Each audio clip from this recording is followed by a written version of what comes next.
এত বিশাল মেমোরি আল্লাহ পাক তার মানুষের মাথার মধ্যে তৈরি করে দিয়েছেন। সুবহানাল্লাহ বিহামদি। দেখুন অবস্থাটা কি, আল্লাহ তার মানুষকে কিভাবে, রব কাকে বলে, রব কারে বলে, সুবহানাল্লাহ বিহামদি। চোখের সামনে রাস্তা দিয়ে চলতে গিয়ে চোখের সামনে সাপ দেখলেন, চোখ দেখার কাজ করেছে, চোখ কি করেছে, দেখার কাজ করেছে। এখন কি করবে, চোখ কিন্তু দেখে বসে থাকে নাই, চোখ দেখা মাত্রই ট্রান্সমিট করেছে ব্রেনকে, ব্রেন সাথে সাথে অ্যাকশন নিতে বলেছে হাতকে আর পাওকে, হাতে লাঠি থাকলে পিটাও, লাঠি না থাকলে পাকে বলেছে দৌড় মারো। এই যে সাপ দেখলো, চোখ, চোখ এটাকে পাঠাই দিল ব্রেনকে, ব্রেন পাঠাই দিল অ্যাকশনে হাতে আর পায়ে। এতে কিন্তু 1 সেকেন্ড সময় লাগে নাই, 1 সেকেন্ডের কয়েক লক্ষ ভাগের 1 ভাগের ভিতরেই মানুষ অ্যাকশনে এসে গিয়েছে। সুবহানাল্লাহ। এর নাম হচ্ছে রব। এর নাম কি? তার অফুরন্ত সৃষ্টি, অফুরন্ত সৃষ্টি। মানুষের হার্ট তৈরি করেছেন, চোখ তৈরি করেছেন। চোখে কিন্তু আমরা নেগেটিভ দেখি, চোখে আমরা কি দেখি, নেগেটিভ দেখি। এই নেগেটিভটা চোখ ক্যাচ করে ব্রেনের ভিতর থেকে পজিটিভ হয়ে কে বের করে দেয়? সুবহানাল্লাহ বিহামদি। কানে অসংখ্য শব্দ শুনি, কিন্তু কোন শব্দ তো জড়ায় যায় না। অসংখ্য শব্দ আমরা শুনি, যেমন রেডিও, রেডিও ঘুরাচ্ছেন, 9 ব্যান্ড রেডিও অথবা এর থেকেও বেশি ব্যান্ডওয়ালা রেডিও। আপনি যখন ঘুরাচ্ছেন কোন সেন্টার ধরার জন্য, অনেক সময় 4-5টা সেন্টার জড়ায় যায় না, জড়ায় কিনা? 4-5টা সেন্টার জড়ায় যায়, সর্বনাশ হয়ে যায়, কোনটা থেকে কোনটা শুনবে। তো এইরকম করে আপনার কানের ভিতরে শব্দগুলি সব জড়াইয়া পাকাইয়া আপনার কানের মধ্যে একটা বিশ্রী আওয়াজ সৃষ্টি করে দিতে পারত। কে স্তরে স্তরে শব্দগুলিকে শোনার ব্যবস্থা করেছে। আপনার জিহ্বার ভিতরে হাজারো রকমের স্বাদ গ্রহণ করার জন্য একটা জিহ্বায় এতগুলি টেস্ট নেওয়ার ক্ষমতা কে তৈরি করে দিলেন? আল্লাহ রাব্বুল আলামিন। সুবহানাল্লাহ বিহামদি। তিনি হচ্ছেন রব, যিনি মানুষের প্রতিপালন সৃষ্টি করেন এবং প্রতিপালন করেন, এমনি এমনি ছেড়ে দেন। এরপরে মানুষের সব প্রয়োজন তিনি মিটিয়েছেন। মানুষের জীবন ধারণের জন্য সব থেকে বড় প্রয়োজন পানি। সবচেয়ে বড় প্রয়োজন কি? পানি। জোরে কোন কি? পানি। জীবনের জন্য পানি এবং আর্দ্রতা, এই দুটি জিনিস অপরিহার্য, এছাড়া জীবন বাঁচবে না। আমরা দেখতে পাই সমুদ্র ভরা পানি মজুদ আছে, লক্ষ্য করে, সমুদ্র ভরা পানি মজুদ আছে, নদী খাল বিল ভরা পানি মজুদ আছে, কিন্তু এটাই তো যথেষ্ট নয়। রব হচ্ছেন তিনি, যিনি এই বিশাল বিশাল পানির মজুদ থেকে বাতাসকে যিনি বলেন, যিনি প্রতিনিয়ত বাষ্পীয় আকারে পানিগুলিকে সমুদ্র থেকে উত্থিত করেন, পানিগুলিকে উত্থিত করেন মহাকাশী। আল্লাহ পাক বলেন, আল্লাহুল্লাযী আরসালার রিয়াহা ফাতুসিরু সাহাবা। বাষ্প হয়ে পানিগুলি আকাশে উত্থিত হয় এবং মহাকাশে যাওয়ার পর এই পানিগুলি, লবণাক্ত পানিগুলি আল্লাহর মেশিনে সেগুলি মিষ্টি হয়ে যায়। জোরে কোন সুবহানাল্লাহ। পানিগুলি মিষ্টি হয়ে গেল, ওই মিষ্টি পানি আল্লাহ রাব্বুল আলামিন নাজিল করে দিলেন। এবার বৃষ্টি কণা কণা হয়ে পড়লো, ফোঁটা ফোঁটা বৃষ্টি। আল্লাহ খুঁজে দেখলেন বৃষ্টির ফোঁটাগুলি পৃথিবীর প্রতিটি কণা তালাশ করে তৃষ্ণার্ত কণাগুলিকে আল্লাহ পাক ভিজায় দিলেন। সেই জন্য তার নাম হলো রব। তিনি হচ্ছেন রব, প্রয়োজন মিটান। পানি সবচেয়ে প্রয়োজন বেশি, সেই পানি আল্লাহ পাক এভাবে সরবরাহ করলেন। জমিনের চারিদিকে নদী নালা রেখেছেন, জমিনকে আর্দ্র করেছেন, জমিনের ভিতরের পানি মিষ্টি করেছেন। টিউবওয়েল মারলে পরে, পাম্প করলে পরে ভিতর থেকে মিঠা পানি আল্লাহ পাক বের করে দেন। সুবহানাল্লাহ। এই মিষ্টি পানির ব্যবস্থা করেছেন। এরপরে তিনি ওই আল্লাহ পাক মিষ্টি পানির ব্যবস্থা করে বৃষ্টির মাধ্যমে পৃথিবীতে ফসল উৎপাদনের ব্যবস্থা করে দিলেন। সেজন্য আল্লাহ পাক কোরআনে কারীমের মধ্যে বলেছেন, ওয়াজআলনা মিনাল মাই কুল্লা শাইইন হায়্য। পানি দ্বারাই আমি সব বস্তুকে সজীব রাখি। বৈশিষ্ট্যের দিক থেকে পানির রয়েছে অনেক গুণ, আশ্চর্য গুণ। পৃথিবীর ৭৫% হচ্ছে পানি। আকাশ থেকে অর্থাৎ চাঁদ থেকে যখন চাঁদে ভ্রমণকারীরা যখন ছবি তুলেছে, তো সেই ছবিতে ব্লু রং এসেছে বেশি, সবুজ এসেছে কম। সবুজ হলো গাছপালা, আর ব্লু হচ্ছে পানি। সমুদ্রের পানির রং হচ্ছে নীল। মানুষের শরীরের ভিতরে ৬০% পানি, গাছের মধ্যে রয়েছে পানি। পানি ছাড়া পৃথিবীর বাঁচার কোনো পথ নাই। আবার দেখেন, প্রচন্ড শীতের কারণে, ঠান্ডার কারণে যে সব এলাকায় তাপমাত্রা হিমাঙ্কের নিচে এসে যায়, সেই সব দেশে সমুদ্রের পানি আর দরিয়ার পানিগুলি বরফ হয়ে যায়। এই বরফ যখন হতে থাকে তখন পানি তার নিজের তাপকে নিচের দিকে ছুটতে থাকে। উপরের তাপ বরফ হয়ে যায় ঠান্ডা, আর নিচে তাপ বিচ্ছুরিত করে দিয়ে পানির ভিতরে যত জলজ প্রাণী আছে আর উদ্ভিদ আছে সবগুলিকে বাঁচায় রাখার ব্যবস্থা আল্লাহ রাব্বুল আলামিন এভাবে করে থাকে। এবার আল্লাহ রাব্বুল আলামিন বলছেন, এই পানি ছাড়া মানুষ বাঁচে না, প্রাণী বাঁচে না। পানি এমন এক জিনিস, এমন এক নিয়ামত আমি দান করলাম। আল্লাহ পাক বলেন, কুল আরাআইতুম ইন আসবাহা মাউকুম গাওরান ফামান ইয়াতিকুম বিমাইন মাইন। বলো দেখি সবে, শুকাইয়া যদি যায় এই জমিনের পানি, তাহলে হেথায় তটনির ধারা কে দিবে সবারে আনি। এই পৃথিবীর নদী নালা খাল বিল জমিনের আভ্যন্তরীণ দিকে পানিগুলি যদি আমি আল্লাহ রাব্বুল আলামিন শুকায় দেই, তাহলে আমি আল্লাহ ছাড়া এমন কে আছে যে নতুন করে আবার পানির আমদানি করে দিতে পারে? আছে কেউ? আজ পানির শূন্যতা আমাদের দেশে দেখা যাচ্ছে। পানি আস্তে আস্তে কমে যাচ্ছে, আস্তে আস্তে পানি শেষ হয়ে যাচ্ছে। কি কারণে শেষ হচ্ছে এবং কি হলে পানি পাওয়া যাবে পরে বলা যাবে ইনশাআল্লাহ। তো জীবন ধারণের জন্য যেমন পানির প্রয়োজন, জীবন ধারণের জন্য তেমন বাতাসেরও প্রয়োজন। পানি ছাড়া তো কিছু সময় চলতে পারে, পানি এবং খাদ্য ছাড়া কিছু সময় চলতে পারে, কিন্তু বাতাস ছাড়া তো এক মুহূর্ত চলে না, ঠিক কিনা? বুঝেন কিনা কথা? বাতাস ছাড়া এক মুহূর্ত চলতে পারে না। অথচ আল্লাহ রাব্বুল আলামিন এই বাতাস দিয়ে গোটা আকাশকে, শূন্য জায়গাগুলি বাতাস দিয়ে ভরে রেখেছেন, যাতে করে কারো বাতাসের কোনো অসুবিধা না হয়, শ্বাস করতে কোনো কষ্ট না হয়। প্রাণী জগৎকে বাতাস দিয়ে বাঁচিয়ে রাখার জন্য আল্লাহ পাক মহাশূন্যকে এভাবে সব এলাকা বাতাস দিয়ে ভরে রেখেছেন। এই জন্য তার নাম হচ্ছে রব। এটাই হচ্ছে রুবুবিয়তের নমুনা। আমার ভাইয়েরা, আল্লাহ রাব্বুল আলামিন পানি দিলেন, বাতাস দিলেন, খাদ্যের ব্যবস্থা করে দিলেন। শস্য শ্যামল এলাকায় আল্লাহ পাক সব জায়গাগুলিতে শস্য শ্যামল হোক অথবা উষর ধূসর মরুভূমি হোক, সারা পৃথিবী জুড়ে আল্লাহ রাব্বুল আলামিন খাবারের দস্তরখান বিছায় রেখেছেন। ওয়ামা মিন দাব্বাতিন ফিল আরদি ইল্লা আলাল্লাহি রিজকুহা। এই পৃথিবীর বুকে এমন কোন বিচরণশীল জীব নাই যেই জীবের রিজকের দায়িত্ব আমি আল্লাহ আমার নিজ হাতে গ্রহণ করি নাই। জোরে বলেন সুবহানাল্লাহ। সব রিজেক আমি ছড়াই রেখেছি বিশ্ব জুড়ে সর্বত্র। আল্লাহ পাক বলছেন, ফালইয়ানজুরিল ইনসানু ইলা তাআমিহি আন্না সাবাবনাল মাআ সাব্বা সুম্মা শাকাকনাল আরদা শাক্কা ফাআমবাতনা ফিহা হাব্বা। আল্লাহ পাক বলছেন, মানুষের উচিত নিজ খাদ্যাদির দিকে লক্ষ্য করা, নিজে খাদ্যের দিকে লক্ষ্য করা।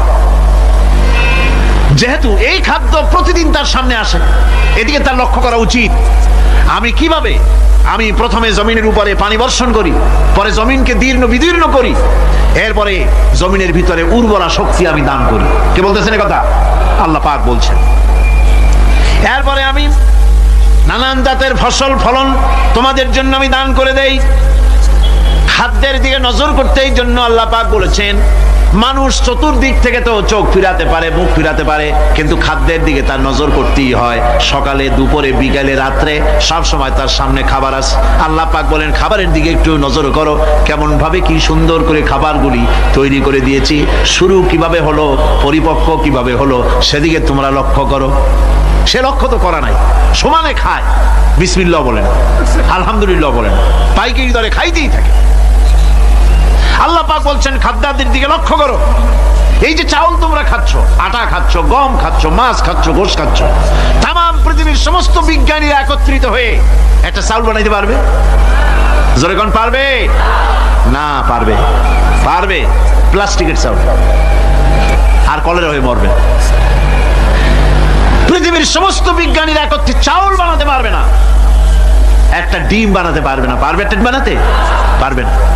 বিজ্ঞানীদের প্রশংসা আমরা করি, হ্যাঁ করি, বিজ্ঞানীরা অনেক কিছু বিশ্বকে উপহার দিয়েছে, কিন্তু মূল রবের কাছে আমরা যাই না, তাকে চিনতেও পারি না, সেখানে যাই না। বিজ্ঞানীরা কি করেছে? আল্লাহর বানানো জিনিসগুলি তারা ডিজাইন করেছে। ডিজাইন করতে তো নিষেধ নাই, আর ডিজাইন করাই যায়, সৃষ্টি করতে পারে না। বিজ্ঞানীরা সৃষ্টি করে নাই, ডিজাইন করেছে। কিরকম? আল্লাহ পাক চাউল তৈরি করেছেন। চাউল তৈরি করেছে কে? বলেন না সবাই। এখন আপনারা সেই চাউল দিয়ে পিঠা বানান, পায়েস বানান, সেই চাউল দিয়ে বা পিঠা, আরো কি যেন খাই চট্টগ্রামে রস দিয়া, ওটা কি কয়? দই পিঠা নাকি? ধোঁয়া পিঠা। তো এইভাবে করে আপনি ডিজাইন তৈরি করছেন। আটা দিচ্ছে, আল্লাহ পাক আটা তৈরি করেছেন, গম দিয়েছেন, এই আটা দিয়ে গোলগোল্লা তৈরি হচ্ছে, এর দ্বারা রুটি তৈরি হচ্ছে, এর দ্বারা অসংখ্য রকমের সিমাই টিমাই ইত্যাদি দিয়ে, লাচ্ছা সিমাই, নানান রকমের সিমাই আপনি ডিজাইন করেন, অসুবিধা নাই। আল্লাহর তৈরি করা কাঠ দিয়ে ফার্নিচার তৈরি হচ্ছে, টেবিল হচ্ছে, গুষ্টি শুদ্ধ হচ্ছে। আল্লাহর তৈরি করা লোহা দিয়ে মাইক হচ্ছে, স্ট্যান্ড গান হচ্ছে, ব্রেন গান হচ্ছে, তারপরে প্লেন হচ্ছে। তাহলে আমি বলতে চাইলাম, বুঝাতে চাইলাম, সমস্ত জিনিস এর স্রষ্টা কে? জোরে বলেন কে? বিজ্ঞান শুধু এগুলি এক জায়গায় করে অ্যাসেম্বল করেছে, এগুলিকে এক জায়গায় করে এক একটা রূপ দিয়েছে। এখানে বিজ্ঞানের কৃতিত্ব আছে ঠিক, কিন্তু আপনারাই বলেন, লোহা যদি আল্লাহ তৈরি না করতেন, মাইক তৈরি হতো, রাইফেল তৈরি হতো?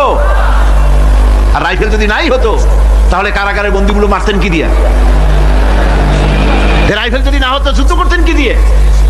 ঠিক কিনা? যত মারামারি ইত্যাদি যা কিছু হচ্ছে, তো শুধু মারামারির জন্যই তো আল্লাহ লোহা বানান নাই। লোহার সবচাইতে বড় প্রয়োজন হচ্ছে জমিন কর্ষণ করা, জমিন চাষ করা। এই জমিন চাষের জন্য লাঙ্গল দরকার, শাবল দরকার, খন্তা দরকার, কোদাল দরকার। এই লোহার দাম কেউ আল্লাহ পাক এত লোহা বেশি দিয়েছেন, যার জন্য লোহার দাম কম। সোনা কম দিয়েছেন, যেহেতু সোনার প্রয়োজনীয়তা কম, লোহার প্রয়োজনীয়তা বেশি, এই জন্য লোহা বেশি দিয়েছেন, দামটা কমে গেছে, যার জন্য আপনার আমার জন্য কিনে ব্যবহারটা সহজ হয়েছে। কথা ঠিক কিনা? বন্ধুগণ, আল্লাহ রাব্বুল আলামিন এইভাবে করে মানুষের রুবুবিয়াতটা, আল্লাহ পাকের রুবুবিয়াত হচ্ছে এই, তিনি মানুষকে সুন্দর করে সৃষ্টি করে যা কিছু প্রয়োজন সবকিছু খাওয়াচ্ছেন, দিচ্ছেন। সে আল্লাহ পাক প্রশ্ন করছেন, কুল মান ইয়ারযুকুকুম মিনাস সামাই ওয়াল আরদ أَمَّنْ يَمْلِكُ السَّمْعَ وَالْأَبْصَارَ وَمَنْ يَخْرُجُ الْحَيَّ مِنَ الْمَيِّتِ وَيُخْرِجُ الْمَيِّتَ مِنَ الْحَيِّ। আকাশের প্রশস্ত বুক থেকে এবং জমিনের এই প্রশস্ত বুক থেকে কে রিজেক, তোমাদের খাদ্য কে উৎপাদন করে, কে নির্জীব থেকে সজীবকে বের করেন, আর কে সজীবকে নির্জীবে পরিণত করেন, তিনি কে? তিনি হচ্ছেন আল্লাহ পাক। আল্লাহ পাক বলছে, এই প্রশ্ন যদি তাদেরকে করা হয় তো তারা কি বলবে? আল্লাহ পাক বলেন, وَمَنْ يُدَبِّرُ الْأَمْرَ فَسَيَقُولُونَ اللَّهُ فَقُلْ أَفَلَا تَتَّقُونَ। হে নবী, এদেরকে প্রশ্ন করুন, এদেরকে যদি প্রশ্ন করা হয় এই পৃথিবীর সুন্দর পরিচালনা পদ্ধতি কে করেন, তাহলে তারা এক কথায় বলবে, নিজের থেকেই বলবে আল্লাহ। কে করছেন সবকিছু? আল্লাহ।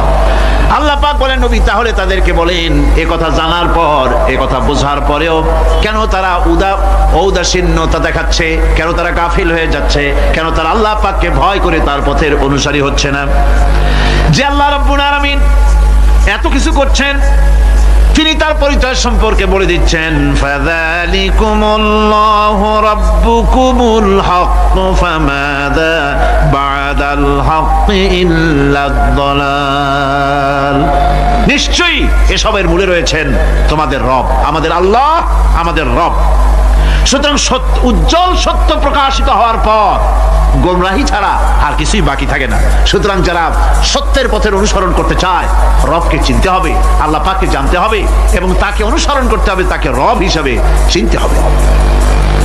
আমার বন্ধুগণ, এটা হচ্ছে সেই রুবুবিয়াত ইলাহি যার দিকে হযরত মুসা আলাইহিস সালাম ইঙ্গিত করেছিলেন ফিরআউন যখন তাকে প্রশ্ন করেছিলেন, ফামান রাব্বুকুমা ইয়া মুসা। হে মুসা, তোমাদের দুজনের রব কে? তোমাদের রব, তোমাদের প্রভু কে? তিনি জবাব দিলেন, রব্বুনাল্লাযী আ'তা কুল্লা শাইইন খালকাহু সুম্মা হাদা। রব হচ্ছেন আমাদের তিনি, যিনি নাকি আমাদের প্রতিপালক, আমাদেরকে সৃষ্টি করেছেন এবং আমাদেরকে হেদায়েত দিয়েছেন, সঠিক পথের দিশা দিয়েছেন।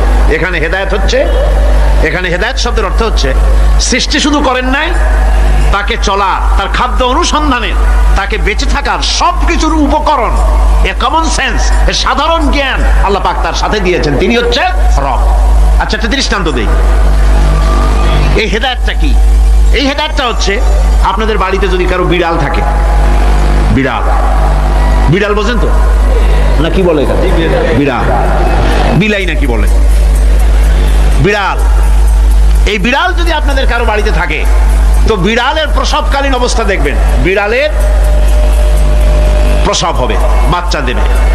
বিড়াল তখন ঘরের মধ্যে পেরেশান হয়ে ঘুরতে থাকে, একটা নিরাপদ জায়গা খোঁজে, একটা নিরাপদ জায়গা খোঁজে। প্রসব করার 2-3 দিন আগের থেকে খুঁজতে থাকে তার জন্য নিরাপদ জায়গা কোনটা। এরপরে খুঁজতে খুঁজতে প্রসবের দিন সে সত্যিকারের ঘরের মধ্যে সবচেয়ে কোনা কানা জায়গা যেটা, সেই রকমের একটা নিরাপদ জায়গা সে বেছে নিল। এরপরে বাচ্চা হলো। বাচ্চা হওয়ার পর এই বাচ্চার উপরে কেউ যেন আক্রমণ না করে, শত্রু যেন তার জায়গাটিতে না আসে, এই জন্য বাচ্চাটার তো হাত দিয়ে মায়ের মতো কোলে নিতে পারে না, সে আস্তে করে ঘাটটা কামড়ায় ধরে যাতে করে বাচ্চা ব্যথা না পায়। ওইভাবে করে ঘাট কামড়ায় ধরে আজকে এই সিঁড়ির নিচে, কালকে ওই খাটের নিচে, পরশুদিন এই আলমারির কোনায়, এইভাবে বাচ্চাগুলি সরায় সরায় রেখে বাচ্চাকে প্রতিপালন করে। এই বিড়ালের হেদায়েত দিলটা কে? যিনি দিলেন তার নাম রব। তিনি হচ্ছেন রব্বুল আলামিন। সন্তান প্রতিপালনের ব্যবস্থা শুধু দুনিয়ার মানুষকেই দেন নাই, প্রাণী জগৎকেও দিয়েছেন। সুবহানাল্লাহ। বলেন বলেন, মুরগির বাচ্চা হলো, ডিমের থেকে বাচ্চা বেরোলো, এই বাচ্চাগুলি হয়েছে গতকাল। আজকে বাচ্চাগুলি আদার খাচ্ছে মায়ের সাথে, হঠাৎ করে একটা চিল এলো আর ওর মা একটা সিগন্যাল মারলো, সাথে সাথে বাচ্চাগুলি দৌড়াইয়া এমন পলান দিল, আপনি তো ভালো একাদশীর বাপেও তালাশ করে পাবে না যে মুরগির বাচ্চা পলাইলো করে। এখন ওই বাচ্চাটিকে এই সিগন্যাল সম্পর্কে কে অবহিত করলো যে এইরকম একটা আওয়াজ শুনলে এটা ভীতির আওয়াজ, এটা সাইরেন, এটা বিপদ সংকেত, এটা ডেঞ্জার সিগন্যাল, এটা শুনলে দেখলে তাড়াতাড়ি করে আত্মগোপন করবা। কে শিখাইলো? কে শিখাইলো? আল্লাহ পাক শিখাইছেন। এখন এক শ্রেণীর বুদ্ধিজীবী তারা আবার উল্টা কথা কয়। তারা বলে কি? তারা বলে যে মুরগি বাচ্চা, এই বাচ্চা যে দৌড় মারলো, এখানে আল্লাহ এইসব কিছু নাই, নাউযুবিল্লাহি মিন যালিক। তো এখানে কি আছে? কয় যে এখানে বিষয়টা হলো এই যে এই মুরগি আর মোরগ, ওর বাপ মা, এই দুজনের মধ্যে আছে সিলের ভয়, আছে শিয়ালের ভয়। ওই ভয় ওদের মধ্যে ছিল, এই মা বাপের ক্রসের মাধ্যমে বাচ্চা আসছে, কাজে ওই ভয়, বাপের যদি কোনো রোগ থাকে, মায়ের রোগ থাকে, তো এগুলি তো বাচ্চার মধ্যেও ঢোকে। তো ভয় হোক, সুখ হোক, দুঃখ হোক, এই অনুভূতি স্বাভাবিক প্রক্রিয়ার মাধ্যমে বাচ্চার মধ্যে ঢুকছে, আর সিল দেখে আওয়াজ শুনে সে আত্মগোপন করেছে। এইটা আমি পড়িয়া আমি আমার আলোচনা এক জায়গায় বললাম বুদ্ধিজীবীদের উদ্দেশ্যে, যদি সত্যিই তাই হয়, মোরগ আর মুরগি মা বাবার মধ্যেই ভয় আছে বলে বাচ্চার মধ্যেই ভয় ঢুকছে, সেই জন্য সে আত্মগোপন করছে। তাহলে আবার মানুষের ব্যাপারে কথাটা আনি, মানুষেরা সাপের ভয় করে না মহব্বত করে? কথার জবাব দিলে না, যখন তখন মনে হয় আপনারা সাপ বুঝি ভালোবাসেন। সাপ আমরা সকলেই ভয় পাই, মায়ও ভয় পায়, বাবাও ভয় পায়। এই মায়ের গর্ভে সন্তান এসছে, সন্তানের বয়স 2 বছর, 2.5 বছর। ঘরের মধ্যে কেউ ছিল না, ঘরের মধ্যে একটা সাপ আসছে, একটা সুন্দর সাপ, দেখতে সুন্দর, কিন্তু সে সাপে কামড়ালে মানুষ মরে যায়। ওই সাপটা মাথা উঁচু করে ভনা ধরেছে। এই বাচ্চাটা কি সাপ দেখে দৌড় মারবে, না বাচ্চাটা ওই সাপটাকে ধরার জন্য সে এগিয়ে যাবে? কোনটা করবে? এগিয়ে যাবে। তাহলে মা বাপের ভয়, তাদের মা বাপের রক্তের মধ্যে, শিরার মধ্যে, সব জায়গায় সাপের ভয়, তার মাধ্যমে বাচ্চা এসে ওই বাচ্চার মধ্যে সাপের মহব্বত হইল, কারণ ভয় হইল না, কারণ বাচ্চা অবস্থা। সুবহানাল্লাহ। আমার বন্ধুগণ, মুরগির বাচ্চাকে হেফাজত করার জন্য বুদ্ধিমান প্রাণী মানুষ তার কাছে নাই বলে আল্লাহ রাব্বুল আলামিন তারে বাচ্চা অবস্থা থেকে বোঝার তৌফিক দিয়েছেন কোনটা ভয়ের আওয়াজ, কোনটা হলো বিপদের আওয়াজ। মানব সন্তানের প্রতিপালন করার জন্য তার মার বাবা আছে বলে ওই রকম করে পশুদের মতো আল্লাহ বানান নাই, তাকে হেফাজত করার জন্য মা বাপ আছে বলে এই দায়িত্ব আল্লাহ পাক মা বাপের উপরে ছেড়ে দিয়েছেন। মা বাপ তাকে হেফাজত করে। রুবুবিয়তের প্রতিপালন, হেদায়েতের এই প্রতিপালন আল্লাহ পাক মানুষকে এভাবে করে তাদেরকে হেদায়েত দিয়েছেন, তার পথের চলার দিশা দিয়েছেন। পিঁপড়ার খাদ্য সংগ্রহের ব্যাপারটা দেখেন। পিঁপড়ার আছে দারুণ ঘ্রাণ শক্তি। কোথায় খাবার? 5 তলায়। আপনি মিষ্টি খাচ্ছেন, রসগোল্লা থুয়ে দেন, তারপরে দেখেন কোন জায়গায় দিয়ে পিঁপড়া এসে জন্মের খাওয়া খায়, ঠিক কিনা? দেখেন তার কত তীব্র ঘ্রাণ শক্তি, সেখানে চলে যাচ্ছে। তাকে হেদায়েত দেওয়া হয়েছে, তাকে ঘ্রাণ শক্তি দেওয়া হয়েছে। চিল, শকুন, ঈগল কোথায় থাকে বুঝেন না? মহাশূন্যে 3 থেকে 3.5 মাইল উপরে শকুন, বাজ, ঈগল উঠতে থাকে। খাবে কি? ওখানে তো তার খাবার ছড়ানো নেই। আল্লাহ হচ্ছেন এমন রব, আমাদের স্রষ্টা হচ্ছেন এমন রব, যিনি ওই চিল, বাজ আর শকুন মহাশূন্যে যেগুলি উড়ে বেড়ায়, ওদেরকে আল্লাহ পাক এমন তীব্র দৃষ্টি শক্তি দান করেছেন, 3 মাইল উপর থেকেও ছাগল মুরগি মরা দেখলে ওখান থেকে সে ঝাঁপায় পড়ে তা খেতে পারবে। তাকে দেওয়া হচ্ছে দৃষ্টিশক্তি। এরকম করে যার যা প্রয়োজন, সমস্ত প্রয়োজনগুলি আল্লাহ মিটাচ্ছেন। এরই নাম হচ্ছে রুবুবিয়াতে ইলাহি। এটাই হচ্ছে আল্লাহ পাক রব, এটা তার অসংখ্য প্রমাণ। সেই জন্য আল্লাহ পাক বলেন আলহামদুলিল্লাহি রাব্বিল আলামিন। পড়েন সবাই আলহামদুলিল্লাহি রাব্বিল আলামিন। সমস্ত প্রশংসা হচ্ছে আল্লাহ পাকের জন্য। কোন আল্লাহ? প্রথমে তো আল্লাহ বললাম, তারপর বললাম রব। এখন বলা হচ্ছে কোন রব? যিনি আলামিন, রব্বিল আলামিন, যিনি সমস্ত জাহানের রব। তাহলে বোঝা যাচ্ছে রব, জগৎ একটা না। জগৎ, কথা বুঝতেছেন আমার? জগৎ একটা নয়, অসংখ্য জগৎ আছে। বহুমাত্রিক জগতের কথা এখানে আল্লাহ পাক বলছেন। আমি এই জন্য বলি যে কোরআন হচ্ছে বিজ্ঞানের উৎস। কোরআন বিজ্ঞানের কি? বিজ্ঞানের আবিষ্কার যত বাড়বে, বিজ্ঞান চিরটা কাল কোরআনের কাছে ভিক্ষার হাত দিয়ে এতিমের মতো দাঁড়ায় থাকবে। আজ পৃথিবীর বিজ্ঞানীরা বলছেন জগৎ সম্পর্কে। আমরা মনে করছি পৃথিবীটাকে, আমাদের কাছে জগৎ দুইটা। কয়টা জগৎ? একটা জগৎ হলো এইটা, ইহ জগৎ আর পরজগৎ, এছাড়া আর কিছু জানি না। এই দুইটাই জগৎ আমাদের কাছে। এখন দেখেন বিজ্ঞানীরা কি বলছে। বিজ্ঞানীরা বলছেন সৌরজগতে শুধু আমাদের সৌরজগৎটাই শেষ না, অসংখ্য সৌরজগৎ আছে মহাশূন্যে, অসংখ্য সৌরজগৎ। পৃথিবীর প্রতি 4 বিলিয়ন মানুষ যদি এক একটা সৌরজগৎ দখল করে, তাতেও সৌরজগৎ শেষ হবে না। আরো সহস্র সহস্র বিলিয়ন বিলিয়ন সৌরজগৎ আরো ফাঁকা পড়ে থাকবে। এত সৌরজগৎ আল্লাহ সৃষ্টি করেছে। এই মহাশূন্যে বহুমাত্রিক জগতের কথা আল্লাহ পাক এখানে বলেছেন। এই পৃথিবী একটা জগৎ, এই মাটির তলায় আছে আর এক জগৎ, সমুদ্রের ভিতরে আছে পানির তলার আর এক জগৎ।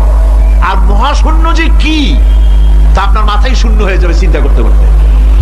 এই জন্য বিজ্ঞানীরা, বড় বড় বিজ্ঞানী, এরা কিন্তু নাস্তিক হয় না। বর্তমান বিজ্ঞানীরা চিন্তা করে গবেষণা করে খেয়েই হারিয়ে ফেলছে মহাশূন্যকে দেখে।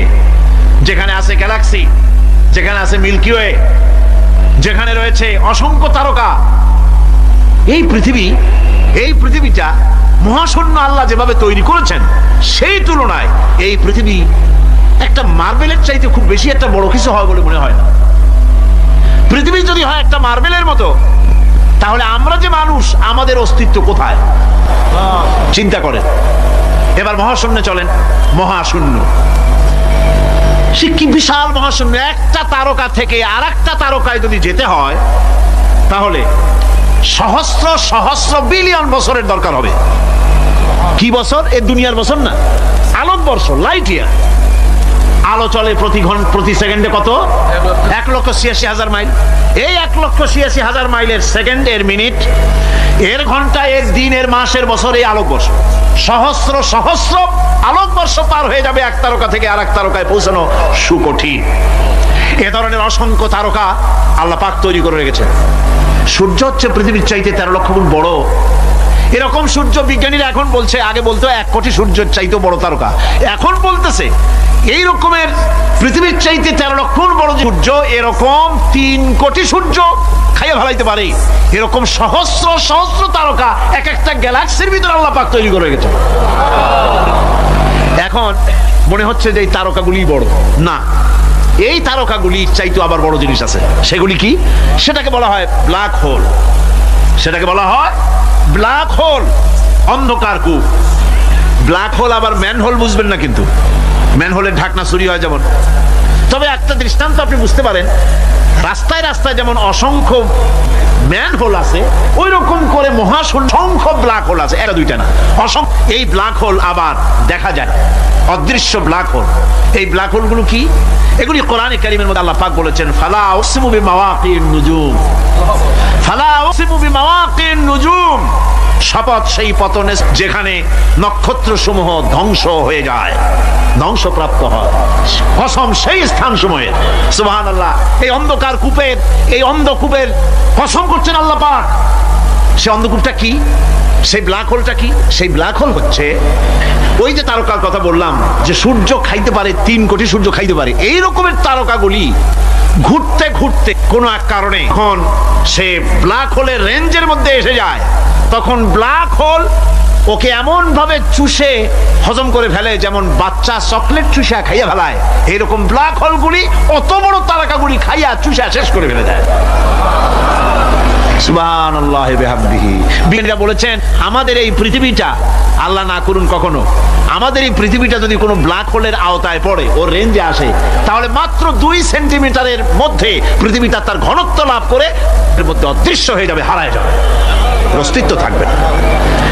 আল্লাহ পাক আসলে আগে আমার বিজ্ঞানের বইপত্র যখন পড়ি, আমার কাছে আশ্চর্য লাগে, 1400 বছর আগে নবী কোনো বিজ্ঞানাগারে পড়াশোনা করেন নাই, কোন সায়েন্স নিয়ে রিসার্চ করেন নাই, সেই নবীর মুখ থেকে এমন বিজ্ঞানময় কোরআন আল্লাহ বের করালেন, যে আজকের পৃথিবীর মডার্ন যুগের বিজ্ঞানীরা কোরআনের কাছে এতিম হয়ে দাঁড়ায় আছে। পৃথিবীর কোন বিজ্ঞানী বলতে পারবে না যে কোরআনে কারিমের অমুক আয়াতটা আনসাইন্টিফিক, এটা হাদিস আমাদের বিজ্ঞানের সাথে মিল খায় না, এমন কথা বলতে পারবে না। বরং কোরআন সার্টিফাই করবে তোমার এই বক্তব্য, তোমার এই থিওরি মোস্ট আনসাইন্টিফিক, কোরআন বলবে। ওরা বলতে পারবে না যে আয়াতটা আনসাইন্টিফিক। সুতরাং কোরআন হচ্ছে মহান বিজ্ঞানময়, কোরআন হচ্ছে আল্লাহ পাকের দেওয়া এক মহান বিধান, যে কোরআনের কারণে আল্লাহ পাক আমাদেরকে হেদায়েত দান করেছেন। এমন এক কিতাব, এমন এক কোরআন আল্লাহ পাক আমাদের কাছে দান করেছেন। আর রহমান আল্লামাল কোরআন, কোরআন তিনি রহমান আমাদের কোরআন শিখিয়েছেন, এমন কোরআন যার সংরক্ষণ পদ্ধতি অবিকল রয়ে গেছে। কোরআন যেভাবে নাজিল হয়েছিল সেইভাবেই আছে, না উল্টাপাল্টা হয়েছে? উল্টাপাল্টা হয়নি। কোরআনে কারীমে রব্বুল আলামিন বলেন, উল্টাপাল্টা না হওয়ার কারণ শোনো, এই পৃথিবীর বুকে যত বই কিতাব আছে, যত ধর্ম পুস্তক আছে, সব পরিবর্তন হয়েছে, পরিবর্তন হয়েছে, তারমিম তারিফ হয়ে গেছে। বাইবেলের অবস্থা তো এমন, বাইবেল সম্পর্কে বর্তমানে বলা হচ্ছে ওর ভিতরে আল্লাহর একটা ওয়ার্ডও নাই। বর্তমান বাইবেলে আল্লাহর একটা বর্ণ নাই। এত উলট পালট সর্বনাশ হয়ে গিয়েছে। এখন তারা মুসলমানদেরকে গ্রহণযোগ্য করাবার জন্য দেখুন, ষড়যন্ত্র একরকম না, হাজারো রকমের ষড়যন্ত্র। তারা তাদের বাইবেলের মধ্যে এখন লিখতেছে আয়াত, আয়াত নম্বর এত, আগে লিখতো পদাবলী, পদাবলী এত নম্বর পদ, এত নম্বর পদাবলী, এভাবে লিখতো। এখন লিখতেছে আয়াত নম্বর অত, আগে লিখতো সদা প্রভু, এখন লেখে আল্লাহ তাআলা খোদাবন্দ। আখিরাত, রিসালাত, নবুয়ত, এইসব কথাগুলি, ইসলামের মূল পরিভাষাগুলি তারা গ্রহণ করে মুসলমানদেরকে বিভ্রান্ত করার চেষ্টা করে। আমার বন্ধুগণ, সব ধর্মীয় পুস্তকগুলি যেখানে তারমিম তারিফ হয়ে গেল, কোরআনের কোনো পরিবর্তন আজও। কোরআন নাজিল হচ্ছে, রাসূল করিম বুখারী শরীফে এসেছে, প্রতি রমজান মুবারকে হযরতে জিবরাইল আসতেন, হুজুরকে বলতেন, হুজুর আপনি তেলাওয়াত করেন, আমি শুনি, যতটুক নাজিল হয়েছে পড়েন। হুজুর পড়তেন, জিবরাইল শুনতেন, আবার জিবরাইল পড়তেন, হুজুর শুনতেন। এমনি করে করে যে বছর হুজুর ইন্তেকাল করবেন, হুজুরের জীবনের শেষ রমজান মুবারকে কোরআন নাজিল পরিপূর্ণ হয়ে গেছে। হযরত জিবরাইল বলেন, হুজুর কোরআন তো নাজিল তামাম হয়ে গিয়েছে, এবার আপনি পুরা কোরআন পড়ে আমারে শোনান। হযরত রাসূল পুরাটা পড়ে 30 পারা পড়ে শোনায় দিলেন, জিবরাইল শুনলেন। এবার জিবরাইল বলেন, হুজুর আমি তেলাওয়াত করতেছি, আপনি শুনেন। হযরত জিবরাইল 30 পারা পড়লেন, হুজুর শুনলেন। আবার হযরত জিবরাইল বলেন হুজুর আবার আপনি পড়েন। হুজুর পড়লেন, জিবরাইল শুনলেন, আবার জিবরাইল পড়লেন, হুজুর শুনলেন। তার মানে হলো হুজুর যে বছর ইন্তেকাল করলেন ওই বছরের রমজান মোবারকে হযরত জিবরাইল 2 বার পড়েছেন, হুজুর শুনেছেন, আর হুজুর 2 বার পড়েছেন, জিবরাইল শুনেছেন, যাতে করে একটা জের জবর, একটা আয়াত, একটা সেমিকোলন যেন বাদ না পড়ে যায়। কোরআন কারীম মুখস্থ করার জন্য আল্লাহ রাব্বুল আলামিন এটাকে স্থায়ী করার জন্য বাধ্যতামূলক করেছেন। নামাজের ভিতরে তেলাওয়াত করতে হবে। মানুষ নামাজের মধ্যে তেলাওয়াত করে সওয়াবের জন্য, সকালে পড়ে, বিকালে পড়ে, অর্থ সহকারে বুঝে পড়ে, রাত্রে পড়ে, দিনে পড়ে। পৃথিবীতে এমন একটা মুহূর্ত নাই যখন কোরআনে কারীম তেলাওয়াত হয় না। জোরে কোন সুবহানাল্লাহ। মানুষ এটাকে তেলাওয়াত করতেছে, মুখস্থ করতেছে। এই কোরআন শরীফের ভিতরে রয়েছে সব কিছু। এর মধ্যে রয়েছে ইতিহাস, এর মধ্যে আছে বিজ্ঞান, এর ভিতরে রয়েছে দর্শন, ভূতত্ত্ব, উদ্ভিদতত্ত্ব, নৃতত্ত্ব, খতত্ত্ব, জ্যোতির্বিজ্ঞান। এর ভিতরে রয়েছে মানুষের পারিবারিক নীতি, সামাজিক নীতি, চুক্তিনীতি, বন্ধুনীতি, যুদ্ধনীতি, মানুষের যা প্রয়োজন সব কিছু এই কোরআনে কারীমের মধ্যে আল্লাহ পাক সন্নিবেশিত করে দিয়েছেন। জোরে কোন সুবহানাল্লাহি ওয়া বিহামদিহি। আমার ভাইয়েরা, কোরআন এর পরিচয়ের কথা বলতেছিলাম। আল্লাহ পাক কি কোরআন আমাদের শিখালেন, কোন কোরআন আমাদের শিখিয়েছেন, সেই কোরআনের পরিচিতি আপনাদের সামনে আমি তুলে ধরতেছি। আমি নিজে না, এবার কোরআন তার পরিচয় নিজেই দেবে। কেউ যদি কোরআনের কাছে জিজ্ঞাসা করে, কোরআন তুমি কোথা থেকে নাজিল হয়েছ, কে তোমাকে নাজিল করেছে, এই প্রশ্ন যদি কেউ কোরআনের কাছে করে, কোরআন নিজেই তার জবাব দিতে পারে কিনা? কোরআন নিজেই বলে, তানজিলাম মিম্মান খালাকাল আরদা ওয়াস সামাওয়াতিল উলা। এই কোরআন নাজিল করেছেন তিনি, যিনি ওই উচ্চ আকাশ আর জমিনকে যিনি সৃষ্টি করেছেন, সেই আল্লাহ আমারে নাজিল করেছেন। কোরআনের কাছে কেউ যদি প্রশ্ন করে, ও কোরআন, এই পৃথিবীতে নাজিল হওয়ার আগে তুমি কোথায় ছিলে? কেউ যদি প্রশ্ন করে, কোরআনে কারীম নিজে নিজের পরিচয় শোনায়, আমি কোথায় ছিলাম শোনো। বাল হুয়া কুরআনুম মাজিদুন ফি লাউহিম মাহফুজ। বরং এই কিতাব অতীব মর্যাদা সম্পন্ন, সুরক্ষিত ফলকে লিপিবদ্ধ ছিল। আমি ছিলাম লৌহে মাহফুজে, সেখান থেকে এসেছি। যদি কেউ প্রশ্ন করে, কোরআন কি, কোরআন তুমি কার উপরে অবতীর্ণ হয়েছ? জবাব কোরআন নিজেই দেয়, ওয়া আমিনু বিমা নুজিলা আলা মুহাম্মাদ ওয়া হুয়াল হাক্কু মির রাব্বিহিম। ঈমান আনো সেই জিনিসের উপরে যেটা মুহাম্মদ সাল্লাল্লাহু আলাইহি ওয়াসাল্লামের উপর অবতীর্ণ হয়েছে। আবার অন্য আয়াতেও জবাব পাওয়া যায়, তাবারাকাল্লাযী নাযালাল ফুরকানা আলা আবদিহি লিয়াকুনা লিল আলামিনা নাযীরা। অতীব বরকতপূর্ণ মহান সত্তা সেই আল্লাহ রাব্বুল আলামিন, যিনি তার বান্দার পরে ফুরকান অবতীর্ণ করেছেন। সুবহানাল্লাহি ওয়া বিহামদিহি। কোরআনের নাম আমি বলেছিলাম শুধু কোরআন নয়, অনেক নাম আছে। কোরআনের আরেক নাম ফুরকান। কোরআনের আরেক নাম কি? আল ফারকু বাইনাল হক্কি ওয়াল বাতিল। কোরআন হচ্ছে সেই মহাসত্য যা মিথ্যা এবং সত্যের মধ্যে পার্থক্য সূচিত করে, মঙ্গল এবং অমঙ্গলের মধ্যে পার্থক্য সৃষ্টি করে, যা সত্য এবং মিথ্যার মধ্যে তাফরিকা সৃষ্টি করে, সত্যকে মানুষকে বুঝিয়ে দেয়। তার নাম হচ্ছে ফুরকান। এবার যদি প্রশ্ন করা হয়, ও কোরআন, বুঝলাম তুমি লৌহে মাহফুজে ছিলে, বুঝলাম তুমি নবীজির উপরে নাজিল হয়েছো, এবার বলো তুমি কোন মাসে নাজিল হয়েছো? তুমি তো আসছিলা প্রথম, কোন মাসে নাজিল হয়েছো?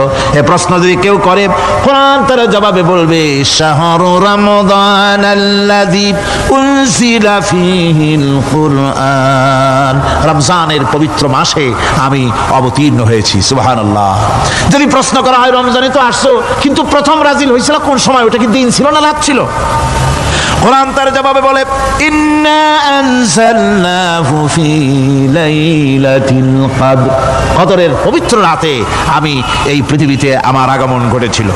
যদি প্রশ্ন করা হয়, বুঝলাম সবই, কেন নাজিল হয়েছে তুমি? এই পৃথিবীতে তোমার আসার উদ্দেশ্য কি? মূল কাজটা কি?